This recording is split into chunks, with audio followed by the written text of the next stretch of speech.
can hear you, the rest of the world hears you, and the people who knock these buildings down will hear all of us soon.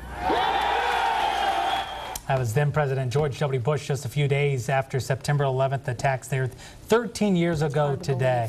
A lot of people around the country, including here at home, going to be remembering those lives lost. Lieutenant Mike Bellamy with Tallahassee Fire Department joining us this morning. Good morning. Good morning. Thanks for having us. You guys have a big event planned for this morning. Tell us about it. We do. At 9:30 this morning, we'll have our annual 9/11 memorial service ceremony. We'll have the local first responders in with that and some local officials to pay our respects and our honor.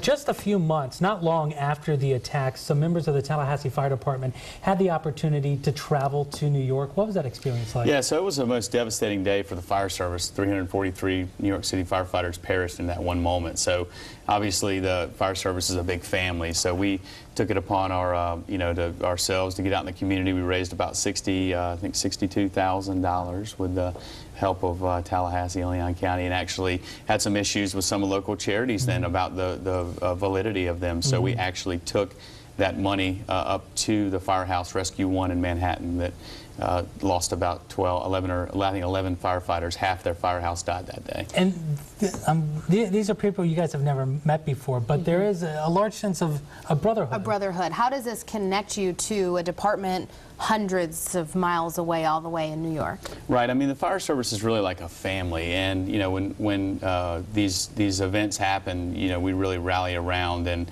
it's about, today's not just about honoring those that died, but it's about honoring those that kind of carried on, and all of us that are out there still supporting those communities and those families. These are a couple of photos from last year's service. We're seeing, again, local first responders, Tallahassee Fire Department, Tallahassee Police Department, Leon County Sheriff's Office. Also see in this picture here, the steel beam there with the flag, a significant display there. Tell us about absolutely. That's pretty important to us. We were able to acquire that beam. It's an 8-foot section, and we know it's an outside member, structural member from the World Trade Center. We don't know what tower it came from. It's about 3,000 pounds, and we have it at Station 1 right now. We'll have that on display today for folks to see, and actually maybe they want to take a photograph where they're honored. We have the names of all those who, nearly 3,000 folks that died that day. And what are people's reactions when they come up and they see that beam and maybe they see all those names on that flag?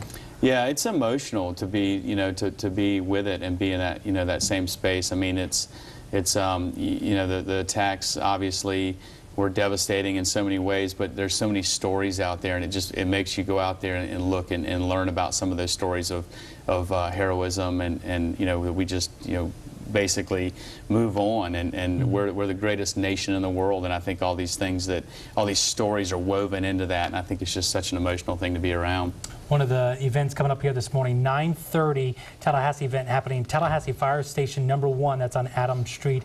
And of course, Lieutenant Mike Bellamy going to be joining us here for Second Cup on WTXL.TV right at 7 a.m. And more details you can also find up on the homepage of our website, WTXL.TV. Lieutenant Mike Bellamy, thank you very much. We got a final check of your forecast coming up in 2 minutes. Don't go away.